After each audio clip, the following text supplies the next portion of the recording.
Hi everyone, welcome to my channel. ಇವತ್ತು ಬುಧವಾರ. ತುಂಬ ದಿನ ಆಗೋಗಿತ್ತು, ನಾನು ವ್ಲಾಗ್ ಮಾಡೇ ಇರಲಿಲ್ಲ.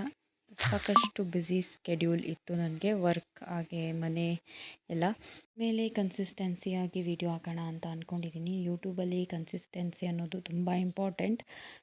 ಪಪ್ಪಾಯ ನಮಗೆ ಹೇರಳವಾಗಿ ಸಿಗೋದ್ರಿಂದ ಯಾವಾಗಲೂ ನಾವು ಬೆಳಗ್ಗೆ ಹೊತ್ತು ಪಪ್ಪಾಯ ತಿಂದೇ ತಿಂತೀವಿ. ಆ್ಯಂಡ್ ಆಲ್ಮೋಸ್ಟ್ ನಮ್ಮ ಮೀಲಲ್ಲಿ ಅದು ಅಡಿಷ್ನಲ್ ಆಗಿದ್ದೇ ಇರುತ್ತೆ.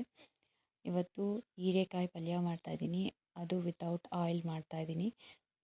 ಹೀರೆಕಾಯಿ ಪಲ್ಯ ಜೊತೆ ಮೊಟ್ಟೆ, ಉಪ್ಪು ಸಾಂಬಾರು, ಮುದ್ದೆ ಎಲ್ಲ ಇರುತ್ತೆ ನನ್ನ ಇವತ್ತಿನ ಬೆಳಗಿನ ತಿಂಡೀಲಿ. ಉಪ್ಪು ಸಾಂಬಾರು ಕೂಡ ರೆಗ್ಯುಲರಾಗಿ ಮಾಡ್ತಾ ಇರ್ತೀನಿ, ಯಾಕಂದರೆ ಆಯಿಲ್ ಹಾಕೋಂಗಿಲ್ಲ ಮತ್ತು ಜಾಸ್ತಿ ಕ್ಯಾಲೋರೀಸ್ ಇರೋದಿಲ್ಲ ಅಂತ ಹೇಳ್ಬಿಟ್ಟು. ಜೊತೆಗೆ ಉಪ್ಪು ಸಾಂಬಾರಿಗೆ ಬೇಳೆ ತೊಳೆದಾಕ್ಬಿಟ್ಟು ಅದಕ್ಕೆ ಸ್ವಲ್ಪ ಹೀರೆಕಾಯಿ ಆ್ಯಡ್ ಮಾಡ್ತಾಯಿದ್ದೀನಿ. ಹೀರೆಕಾಯಿ ಫ್ಲೇವರ್ ತುಂಬ ಚೆನ್ನಾಗಿರುತ್ತೆ ಅಂತ ಹೇಳ್ಬಿಟ್ಟು. ಮತ್ತು ಅದಕ್ಕೆ ಟೊಮೊಟೊ, ಹಾಗೆ ಅರಿಶಿನ ಮತ್ತು ಉಪ್ಪು. ಅರಿಶಿನ ಹಾಕೋದ್ರಿಂದ ಬೇಳೆ ಚೆನ್ನಾಗಿ ಬೇಯುತ್ತೆ ಅಂತ ಅಷ್ಟೇ, ಮತ್ತು ಹೆಲ್ತ್ಗೂ ಕೂಡ ಒಳ್ಳೆಯದು ಅಂತ ಹೇಳ್ಬಿಟ್ಟು ಅಷ್ಟು ಹಾಕಿ ವಿಸಿಲ್ ಕೂಗ್ಸೋದಷ್ಟೇ. ಅದಾದಮೇಲೆ ಸಾಂಬಾರು ರೆಡಿ ಆಗುತ್ತೆ. ಅದಲ್ಲದೆ ಇನ್ನೊಂದು ಏನಂದರೆ, ಇವತ್ತು ನಾನು ಫಸ್ಟ್ ಟೈಮ್ ಹೊಸ ಕುಕ್ಕರ್ ಯೂಸ್ ಮಾಡ್ತಾಯಿದ್ದೀನಿ, ಸ್ಟೀಲ್ದು. ಮತ್ತು ಆಲ್ಮೋಸ್ಟ್ ಅಲ್ಯೂಮಿನಿಯಂ ಪಾತ್ರೆಗಳೇ ತೆಗೆದಿಟ್ಟಿದ್ರು. ಇವಾಗ ಸ್ಟೀಲ್ ಪಾತ್ರೆನ ರೀಪ್ಲೇಸ್ ಮಾಡೋಣ ಅಂದ್ಕೊಂಡಿದ್ದೀನಿ. ತಿಂಗ್ಳಿಗೆ ಒಂದೊಂದು ರೀಪ್ಲೇಸ್ ಮಾಡ್ತಾ ಹೋಗ್ತೀನಿ. ಹಾಗೆ ಈ ತಿಂಗಳು ನಾನು ಸ್ಟೀಲ್ ಕುಕ್ಕರ್ ತೊಗೊಂಡೆ, ಇನ್ನೊಂದು ತಿಂಗಳು ಬೇರೆ ತೊಗೋತೀನಿ. ಆ ಥರ ಅಲ್ಯೂಮಿನಿಯಂ ದೇಹಕ್ಕೆ ಒಳ್ಳೆಯದಲ್ಲ. ಈಗಂತೂ ನಾವೆಷ್ಟು ಹೆಲ್ದಿ ಹ್ಯಾಬಿಟ್ಸ್ನ ರೂಢಿ ಮಾಡಿಕೊಂಡ್ರೂ ಅದು ಕಡಿಮೆನೇ. ಸೊ ಹಾಗಾಗಿ ಈ ಒಂದು ನಿರ್ಧಾರ ತೊಗೊಂಡಿದ್ದು ನಾನು. ಜೊತೆಗೆ ನನಗೆ ಅಂತ ಹೇಳ್ಬಿಟ್ಟು ಜಿಂಜರ್ ಮತ್ತು ಒಂದೆರಡು ಲವಂಗ ಹಾಕಿ ನೀರು ಮಾಡ್ಕೋತಾ ಇದ್ದೀನಿ, ಡಿಟಾಕ್ಸ್ ವಾಟರ್ ಥರ. ನನ್ನ ಹಸ್ಬೆಂಡ್ಗೆ ಚಕ್ಕೋತ ಹಣ್ಣಲ್ಲಿ ಜ್ಯೂಸ್ ಮಾಡ್ಕೊಡ್ತಾಯಿದ್ದೀನಿ ವಿತೌಟ್ ಶುಗರ್. ಈ ಹಣ್ಣಲ್ಲಿ ವಿಟಮಿನ್ ಸಿ ತುಂಬ ಜಾಸ್ತಿ ಇರುತ್ತೆ ಮತ್ತು ಆ್ಯಂಟಿ ಆಕ್ಸಿಡೆಂಟ್ ಆಗಿ ಕೂಡ ಇದು ವರ್ಕ್ ಮಾಡುತ್ತೆ. ಮತ್ತು ಇನ್ನೊಂದು, ಇದು ತಿಂದರೆ ಶುಗರ್ ಕೂಡ ಕಡಿಮೆ ಆಗುತ್ತೆ ಅಂತ ಹೇಳಿಬಿಟ್ಟು ಶುಗರ್ ಪೇಷಂಟ್ಗೆ ಅಂತ ಹೇಳಿ ಜಾಸ್ತಿ ಕೊಡ್ತಾರೆ. ಸೊ ನಾರ್ಮಲ್ ಆಗಿರೋರು ಇದನ್ನು ತೊಗೋಬೋದು ಮತ್ತು ವೆಯ್ಟ್ ಲಾಸ್ಗೂ ಕೂಡ ತುಂಬ ಹೆಲ್ಪ್ ಮಾಡುತ್ತೆ ಇದು. ಸೊ ಹಾಗಾಗಿ ಈ ಹಣ್ಣು ತುಂಬ ರೇರು ಸಿಗೋದು, ನಾವಿರೋ ಕಡೆ ಸಿಕ್ಕಾಗ ತಂದುಬಿಡ್ತೀನಿ. ಇಲ್ಲಿ ನಾನು ವಿತೌಟ್ ಆಯಿಲ್ ಹೀರೆಕಾಯಿ ಪಲ್ಯ ಮಾಡ್ತಾಯಿದ್ದೀನಿ. ಯಾವಾಗ್ಲೂ ವಿತೌಟ್ ಆಯಿಲ್ ನಾವೇನಾದರೂ ಮಾಡ್ತೀವಿ ಅಂದಾಗ ಬಾಣಲೆ ಅಥವಾ ಪಾತ್ರೆನ ಜಾಸ್ತಿ ಕಾಯೋಕ್ಕೆ ಬಿಡಬಾರ್ದು. ಒಂದು ಸ್ವಲ್ಪ ಕಾದರೆ ಸಾಕು. ಆಗಲೇ ಸಾಸಿವೆ, ಜೀರಿಗೆ ಹಾಕ್ಬಿಡಬೇಕು. ಅದು ಚಿಟಪಟ ಅಂದ ತಕ್ಷಣವೇ ಕರಿಬೇವು ಸೊಪ್ಪು ಮತ್ತು ಹಸಿರು ಮೆಣಸಿನ್ಕಾಯಿ ಹಾಕಿ ಚೆನ್ನಾಗಿ ಹುರ್ಕೊಂಡು ಆಮೇಲೆ ನೀವು ಆನಿಯನ್ನ ಹಾಕಬೇಕು. ಆದರೆ ನಾನು ಹಸಿರು ಮೆಣಸಿನ್ಕಾಯಿ ಹಾಕೋದು ಮರ್ತೋಗಿದ್ದೆ, ಅದಕ್ಕೆ ಲಾಸ್ಟಲ್ಲಿ ಆ್ಯಡ್ ಮಾಡಿದೆ. ಆನಂತರ ಹೀರೆಕಾಯಿನ ಹಾಕ್ಕೊಂಡು ಚೆನ್ನಾಗಿ ಹುರ್ಕೋಬೇಕು. ಅದು ಇನ್ನೇನು ತಳ ಹಿಡಿತಿದೆ ಅನ್ನುವಾಗ ನೀರು ಹಾಕ್ಕೋಬೇಕು. ತಕ್ಷಣಕ್ಕೆ ಒಂದು ಸ್ವಲ್ಪ ನೀರು ಹಾಕ್ಕೊಂಡು ಮಿಕ್ಸ್ ಮಾಡಿಕೊಂಡು ಆಮೇಲೆ ಉಪ್ಪು ಮತ್ತು ಅರಿಶಿನ ಎಲ್ಲ ಹಾಕಿ ಇನ್ನೊಂದು ಸಾರಿ ಚೆನ್ನಾಗಿ ಕಲಿಸ್ಬಿಟ್ಟು ಆಮೇಲೆ ಲಿಡ್ ಕ್ಲೋಸ್ ಮಾಡೋದಷ್ಟೇ. ಅದೆಲ್ಲ ಚೆನ್ನಾಗಿ ಬೆಂದ ಮೇಲೆ ನೀವು ಸ್ವಲ್ಪ ಕಾಯಿ ತುರಿ ಹಾಕ್ಕೋಬೋದು ಲಾಸ್ಟಲ್ಲಿ, ಅಥವಾ ಹಾಕ್ಕೊಳ್ದೇ ಬೇಕಾದರೂ ಇರ್ಬೋದು, ನಿಮ್ಮ ಇಷ್ಟ. ಇಲ್ಲ ಕಾಯಿ ತುರಿ ಬದಲಿಗೆ ಕ್ಯಾರೆಟ್ ತುರಿ ಕೂಡ ಹಾಕ್ಕೋಬೋದು, ಚೆನ್ನಾಗಿರುತ್ತೆ. ಆಮೇಲೆ ನನ್ನ ಗಂಡಂಗೆ ಜ್ಯೂಸ್ ಮಾಡಿಕೊಟ್ಟು ನಾನು ಹಣ್ಗಳು ತಿಂದೆ. ಹಣ್ಣು ಕಟ್ ಮಾಡಿಟ್ಟಿದ್ದೆ, ತಿನ್ನೋಕ್ಕೆ ಆಗಿರಲಿಲ್ಲ ಪರಂಗಿ ಹಣ್ಣು. ಜೊತೆಗೆ ನೈಟ್ ಡ್ರೈ ಫ್ರೂಟ್ಸ್ ನೆನೆ ಹಾಕಿದ್ದೆ, ಅದನ್ನು ಕೂಡ ತಿಂದೆ. ತಿಂದುಬಿಟ್ಟು 1 ಅವರ್ ಆದಮೇಲೆ ಊಟ ಮಾಡಿದ್ರೆ ಸರಿ ಹೋಗುತ್ತೆ ಅಂತ ಹೇಳ್ಬಿಟ್ಟು ಮಧ್ಯದಲ್ಲೇ ನಾನು ತಿಂದ್ಕೊಂಡೆ. ಆಮೇಲೆ ಉಳಿದ ಕೆಲಸ ಎಲ್ಲ ಮಾಡಿಕೊಂಡು ನಾನು ಇವಾಗ ಊಟ ತಿಂದ್ಬಿಟ್ಟು ಕೆಲ್ಸಕ್ಕೆ ಹೋಗ್ತಾಯಿದ್ದೀನಿ.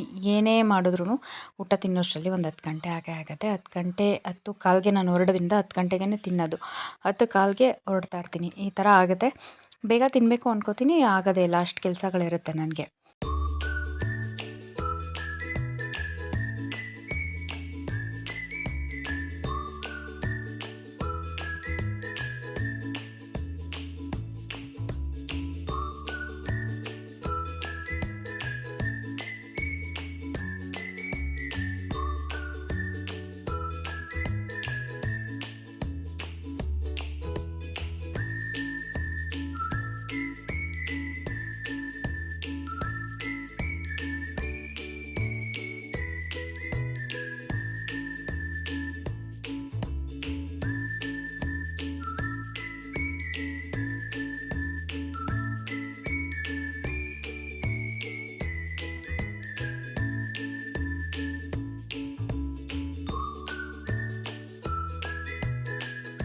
ಇನ್ನು ಕೆಲಸದಿಂದ ವಾಪಸ್ ಬರುವಾಗ ಸ್ಟಿಕ್ಕರ್ಸ್ ತೊಗೊಂಬಂದೆ.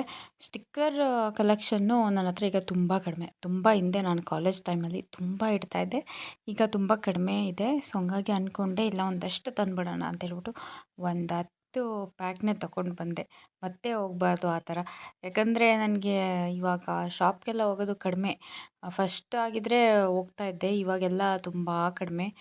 ಇವಾಗೆಲ್ಲ ಬರೀ ಆನ್‌ಲೈನಲ್ಲೇ ಬುಕ್ ಮಾಡಿಬಿಡೋದು. ಸೊ ಹಂಗಾಗಿ ಎಲ್ಲಾನು ತಗೊಂಡು ಬಂದೆ ಮನೆಗೆ. ಸಾಕಷ್ಟು ಕೆಲಸ ಇತ್ತು. ಯಾಕಂದರೆ ಇನ್ನೊಂದು 2 ದಿನ ಆದಮೇಲೆ ನಾವು ಟ್ರಿಪ್‌ಗೆ ಹೋಗೋದಿದ್ದೀವಿ. ಸೊ ಬ್ಯಾಲೆನ್ಸ್ ಕೆಲಸಗಳೆಲ್ಲ ಇದೆ. ಬಟ್ಟೆಗಳು ಎಲ್ಲ ತೊಳಿಬೇಕು. ಎಲ್ಲ ನೀಟ್ ಮಾಡಿಬಿಟ್ಟೆ ನಾನು ಹೊರಡಬೇಕು. ಬಂದಮೇಲೆ ಇನ್ನೂ ಕಷ್ಟ ಆಗಿಬಿಡುತ್ತೆ. ಅದಲ್ಲದೆ ಬಂದ ತಕ್ಷಣವೇ ಬಂದು ಒಂದು 2 ದಿನಕ್ಕೇ ನಮಗೆ ಮದುವೆ ಕೂಡ ಇದೆ. ಒಂಥರ ಬ್ಯುಸಿ ಸ್ಕೆಡ್ಯೂಲ್ ಈ ವಾರ ಅಂತೂ. ಸೊ ಹಂಗಾಗಿ ಎಲ್ಲ ಕೆಲಸಗಳನ್ನು ಮಾಡ್ಕೊಬಿಡ್ಬೇಕು ಅಂತ ಹೇಳ್ಬಿಟ್ಟು ನನಗೆ ನಾನೇ ಮೋಟಿವೇಟ್ ಮಾಡಿಕೊಂಡು ಎಲ್ಲಾನು ಕ್ಲೀನ್ ಮಾಡ್ತಾಯಿದ್ದೀನಿ.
ಮೊದಲಿಗೆ ಬಟ್ಟೆ ಎಲ್ಲ ನೆನೆ ಹಾಕ್ಬಿಟ್ಟು ಆಮೇಲೆ ಸೂಪ್ ಮಾಡ್ಕೊಳ್ಳೋಣ ಅಂತ ಮಾಡ್ಕೊತಾ ಇದ್ದೀನಿ. ಸೂಪ್ಗೆ ಬಂದು ಒಂದು ಲೋಟ ನೀರಿಗೆ ಫಸ್ಟೇ ರಾಗಿ ಹಿಟ್ಟನ್ನ ಹಾಕಿ ಕಲಿಸ್ಕೋಬೇಕು. 1-2 ಸ್ಪೂನ್ ರಾಗಿ ಹಿಟ್ಟು ಹಾಕಿದರೆ ಸಾಕು. ಕಲಿಸ್ಕೊಂಡು ಸೈಡ್ಗೆ ಎತ್ತಿಟ್ಕೋಬೇಕು. ಮತ್ತು ಬಾಣಲೆ ಇಟ್ಬಿಟ್ಟು ಬಾಣಲೆಗೆ 1 ಲೋಟ ನೀರು ಹಾಕಿ ಅದು ಚೆನ್ನಾಗಿ ಕಾದ್ಮೇಲೆ 1 ಲೋಟ ಏನು ನೀರು ಹಾಕಿ ಅದಕ್ಕೆ ಸ್ವಲ್ಪ 2 ಟೇಬಲ್ ಸ್ಪೂನ್ ಹಸಿಟ್ಟು ಹಾಕಿ ಕಲಿಸ್ಕೊಂಡಿರ್ತೀವಲ್ಲ ಅದನ್ನು ಹುಯ್ದು ಚೆನ್ನಾಗಿ ಕಲಿಸ್ಕೊಂಡ್ರೆ ನಿಮಗೆ ಗಂಜಿ ಥರ ರೆಡಿ ಆಗುತ್ತೆ. ಅದಕ್ಕೆ ಉಪ್ಪು ಸಾಂಬಾರು ಹಾಕ್ಕೋಬೇಕು. ಅದು ಬೇಳೆ ಇರುವಂಥ ಉಪ್ಪು ಸಾಂಬಾರು ಹಾಕ್ಕೊಂಡು ಅದಕ್ಕೆ ಸ್ವಲ್ಪ ಖಾರ ಹಾಕಿ ಮತ್ತು ಟೇಸ್ಟ್ಗೆ ಒಂಚೂರು ಕ್ಯಾರೆಟ್ ತುರಿ ಎಲ್ಲ ಹಾಕಿ ಬೇಕಂದರೆ ನೀವು ಆನಿಯನ್ ಕೂಡ ಯೂಸ್ ಮಾಡ್ಬೋದು. ಇಲ್ಲ ಯೂಸ್ ಮಾಡ್ತಿದ್ರು ನಡೀತೆ. ನಾನು ಆನಿಯನ್ ಹಾಕಿಲ್ಲ, ಬರೀ ಕ್ಯಾರೆಟ್ ಯೂಸ್ ಮಾಡ್ತೀನಿ ಅಷ್ಟೇ. ಕ್ಯಾರೆಟ್ ಹಾಕ್ಬಿಟ್ಟು ಸ್ವಲ್ಪ ಹೊತ್ತು ಬೇಯಿಸಿದ್ರೆ ನಿಮಗೆ ಸೂಪ್ ರೆಡಿ ಇರುತ್ತೆ. ಟೇಸ್ಟ್ ಅಂತೂ ತುಂಬ ಚೆನ್ನಾಗಿರುತ್ತೆ. ಬರೀ ಗಂಜಿ ಕುಡ್ದು ಬೇಜಾರಾದರೆ ಈ ಥರ ಟ್ರೈ ಮಾಡ್ಬೋದು. ಇದೊಂಥರ ರಾಗಿ ಗಂಜಿ ಥರನೇ, ಬಟ್ ತುಂಬ ಟೇಸ್ಟಿಯಾಗಿರುತ್ತೆ ಅಷ್ಟೇ. ಬಟ್ಟೆ ಎಲ್ಲ ವಾಶ್ ಮಾಡಿದೆ ಮತ್ತು ಶೂ ವಾಶ್ ಮಾಡೋದಿತ್ತು. ಶೂ ಕೂಡ ವಾಶ್ ಮಾಡಿದೆ. ನಾಳೆ ಇಲ್ಲ ನಾಡ್ದು ನಾವು ಟ್ರಿಪ್ಗೆ ಹೋಗೋದ್ರಿಂದ ಶೂ ನನಗೆ ತುಂಬ ಇಂಪಾರ್ಟೆಂಟ್. ಹಾಗಾಗಿ ಶೂ ಕೂಡ ಎಲ್ಲ ವಾಶ್ ಮಾಡಿ ನಾವು ಮಾತಾಡ್ತಾ ಕೂತಿದ್ವಿ. ಟ್ರಿಪ್ ಬಗ್ಗೆನೇ ಮಾತಾಡ್ತಾ ಇದ್ವಿ. ಎಷ್ಟೊತ್ತಿಗೆ ಹೊರಡೋದು ಮತ್ತು ಏನೇನು ತೊಗೊಂಡು ಹೋಗೋದು ಇದೆಲ್ಲ ಮಾತಾಡ್ತಾ ಇದ್ವಿ. ಎಷ್ಟು ದಿನ ಹೋಗೋದು ಇದೆಲ್ಲ ಹಿಂದೆನೇ ಪ್ಲ್ಯಾನ್ ಆಗಿತ್ತು. ಬಟ್ ಕೆಲವೊಂದು ವಿಚಾರ ಫೈನಲೈಸ್ ಮಾಡ್ಕೋಬೇಕಾಗಿತ್ತು. ಸೊ ಹಂಗಾಗಿ ಕೂತ್ಕೊಂಡು ಮಾತಾಡ್ಕೋತಾ ಇದ್ವಿ. ಇದೆಲ್ಲ ಆದಮೇಲೆ ಇನ್ನು ಮಲ್ಕೊಳ್ಳೋದಷ್ಟೇ. ಟ್ರಿಪ್ಗೆ ಹೋಗೋದ್ರಿಂದ ತುಂಬ ಎಕ್ಸೈಟ್ ಆಗಿದ್ದೀವಿ. ಸೊ ಈ ದಿನ ಹಂಗಾಗಿ ಆ ಎಕ್ಸೈಟ್ಮೆಂಟಲ್ಲಿ ತುಂಬ ಕೆಲಸ ಮಾಡಿಕೊಂಡೆ. ಸೊ ವಿಡಿಯೋನಲ್ಲಿ ಏನು ಮಾಡ್ತೀನಿ, ಮತ್ತೊಂದು ವಿಡಿಯೋದಲ್ಲಿ ಸಿಗ್ತೀನಿ. Thanks for watching.